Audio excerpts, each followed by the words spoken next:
കരിപ്പൂരിന്റെ ചിറകരിഞ്ഞ ദുരന്ത ഓർമ്മകൾക്ക് 4 ആണ്ട്. 21 പേർ മരിക്കുകയും 169 പേർക്ക് പരിക്കേൽക്കുകയും ചെയ്ത കരിപ്പൂർ വിമാന ദുരന്തം നടന്നിട്ട് ഇന്നേക്ക് 4 വർഷം.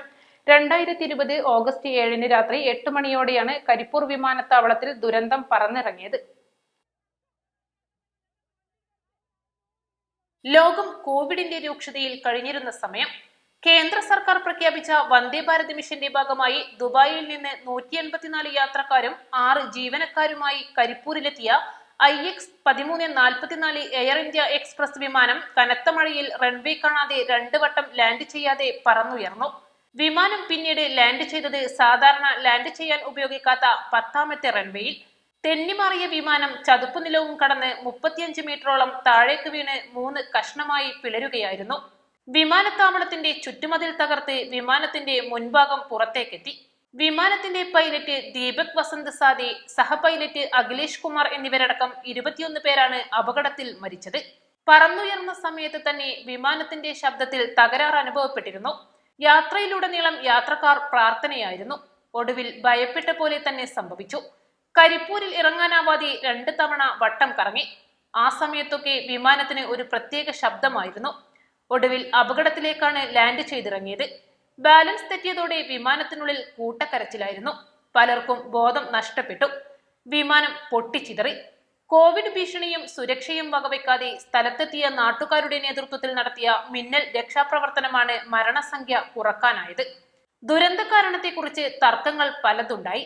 എയർ ട്രാഫിക് ഇൻവെസ്റ്റിഗേഷൻ ബ്യൂറോ മാസങ്ങൾ നീണ്ട അന്വേഷണത്തിനൊടുവിൽ സമർപ്പിച്ച റിപ്പോർട്ടിൽ പിഴവ് പൈലറ്റിന്റെ ഭാഗത്തു തന്നെയെന്ന് കണ്ടെത്തി.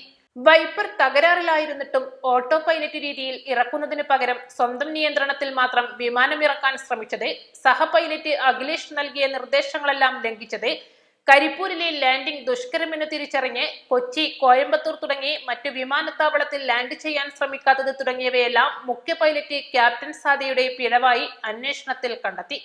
എന്നാൽ പരിക്കേറ്റ് അംഗപരിമിതി വന്നവരോടും ഗുരുതരാവസ്ഥയിൽ തുടരുന്നവരോടും എയർ ഇന്ത്യ നീതി കാണിച്ചില്ല. മരിച്ചവരുടെ ആശ്രിതർക്ക് 10 ലക്ഷം രൂപയും മാരകമായി പരിക്കേറ്റവർക്ക് 2 ലക്ഷം രൂപയും മറ്റു പരിക്കുകളുള്ളവർക്ക് 50,000 രൂപയുമാണ് അപകടമുണ്ടായയുടൻ സഹായധനവുമായി കേന്ദ്ര സർക്കാർ പ്രഖ്യാപിച്ചിരുന്നത്. ഈ വിഭാഗത്തിലുള്ളവർക്ക് വിമാന കമ്പനി തന്നെ ആദ്യഘട്ടത്തിൽ സഹായധനം നൽകിയിരുന്നു. ആദ്യഘട്ടമായി നൽകിയ തുക കുറച്ചാണ് പിന്നീട് വിമാന കമ്പനി ഓരോരുത്തർക്കുമുള്ള നഷ്ടപരിഹാര തുക കണക്കാക്കിയത്. ഇതോടെ കേന്ദ്ര സർക്കാർ പ്രഖ്യാപിച്ച സഹായധനം ഇരകൾക്ക് ലഭിച്ചില്ല. നട്ടെല്ലിന് പരിക്കേറ്റും മറ്റും അരക്കുതാഴെ തളർന്ന സ്ത്രീകൾ ഉൾപ്പെടെയുള്ളവർ കരിപ്പൂർ വിമാന ദുരന്തത്തിന്റെ ജീവിക്കുന്ന രക്തസാക്ഷികളായി ചികിത്സയിൽ തുടരുകയാണ്. പരിക്കേറ്റ ഭൂരിഭാഗം പേർക്കും ആരോഗ്യം പൂർണ്ണമായും വീണ്ടെടുക്കാനായിട്ടില്ല. വിമാന കമ്പനി നൽകിയ നഷ്ടപരിഹാര തുക ഉപയോഗിച്ചും സ്വന്തം ചെലവിലുമാണ് പലരും തുടർ ശസ്ത്രക്രിയകൾക്കുൾപ്പെടെയുള്ള ചികിത്സകൾ തുടരുന്നത്. അർഹമായ നഷ്ടപരിഹാരം ലഭിക്കണമെന്നാവശ്യപ്പെട്ട് കോടതിയെ സമീപിച്ച് കാത്തിരിക്കുകയാണ് അവർ. ഒരു വിമാനം പറന്നുയർന്ന് യാത്ര അവസാനിക്കുന്നതിനിടയിൽ യാത്രക്കാർക്ക് ഏത് തരത്തിലുള്ള അപകടം പറ്റിയാലും ഏകദേശം 1,30 ലക്ഷത്തിലേറെ രൂപ നഷ്ടപരിഹാരം നൽകണമെന്നതാണ് വ്യോമയാന നിയമം. പരിക്ക് പറ്റിയവരുടെ വയസ്സോ പരിക്കിന്റെ വ്യാപ്തിയോ യാത്രക്കാരന്റെ ജോലിയോ വരുമാനമോ ഒന്നും നോക്കാതെ ഈ തുക നഷ്ടപരിഹാരം നൽകണമെന്നാണ് ചട്ടം. എന്നാൽ മംഗലാപുരം വിമാന ദുരന്തത്തിൽ എയർ ഇന്ത്യ ഈ നഷ്ടപരിഹാരം നൽകാൻ തയ്യാറായിരുന്നില്ല. ഇത് ചോദ്യം ചെയ്ത് ഒരു യാത്രക്കാരൻ കേരള ഹൈക്കോടതിയെ സമീപിച്ചിരുന്നു. സിംഗിൾ ബെഞ്ച് വിധി യാത്രക്കാർക്ക് അനുകൂലമായിരുന്നെങ്കിൽ ഡിവിഷൻ ബെഞ്ച് എയർ ഇന്ത്യക്ക് അനുകൂലമായി വിധി പ്രസ്താവിച്ചു. നിലവിൽ ഈ ഹർജി സുപ്രീം കോടതിയുടെ പരിഗണന കാത്തിരിക്കുകയാണ്. ഈ മാസം 24-ന് കേസ് പരിഗണിക്കുമെന്നാണ് യാത്രക്കാർക്കു വേണ്ടി കേസേറ്റെടുത്ത അഭിഭാഷകൻ പറയുന്നത്. പൈലറ്റിന്റെ പിഴവെന്ന് അന്വേഷണത്തിൽ വ്യക്തമായിട്ടും കരിപ്പൂരിൽ വലിയ വിമാനങ്ങളുടെ സർവീസിന് ഏർപ്പെടുത്തിയ നിയന്ത്രണം ഇപ്പോഴും തുടരുകയാണ് എന്നതാണ് മറ്റൊരു പ്രതിസന്ധി. അപകടത്തിൽപ്പെട്ടത് ചെറുവിമാനമായിരുന്നുവെങ്കിലും ടേബിൾ ടോപ്പ് ഘടനയുള്ള കരിപ്പൂരിൽ വലിയ വിമാനങ്ങൾക്ക് DGCA പൂർണ്ണ നിയന്ത്രണം ഏർപ്പെടുത്തി.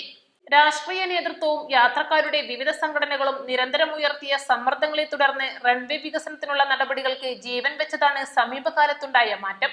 റൺവേയുടെ ഇരുഭാഗങ്ങളിലുമുള്ള സുരക്ഷാ മേഖല 90 മീറ്ററിൽ നിന്ന് 240 മീറ്ററായി ഉയർത്താനായിരുന്നു വിദഗ്ധ സമിതിയുടെ നിർദ്ദേശം.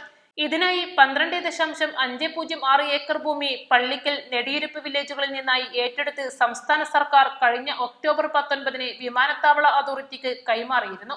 ഭൂമി ലഭ്യമാക്കി 1 വർഷം തികയാനിരിക്കെ സ്ഥലത്തെ കെട്ടിടങ്ങളും മരങ്ങളും നീക്കം ചെയ്ത് നിരപ്പാക്കുന്ന പ്രവർത്തികളാണ് ഇപ്പോൾ പുരോഗമിക്കുന്നത്.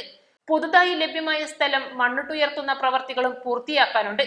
റസ വിപുലീകരണം പൂർത്തിയാകുന്നതുവരെ വലിയ വിമാന സർവീസുകൾ പുനരാരംഭിക്കാനാകാത്ത സ്ഥിതിയാണ് നിലവിലുള്ളത്. ഹജ്ജ് സർവീസുകളെയും വിവിധ രാജ്യങ്ങളിലേക്കുള്ള ചരക്കു നീക്കത്തെയും ഇത് ബാധിക്കുന്നുണ്ട്. East live, Kondotty.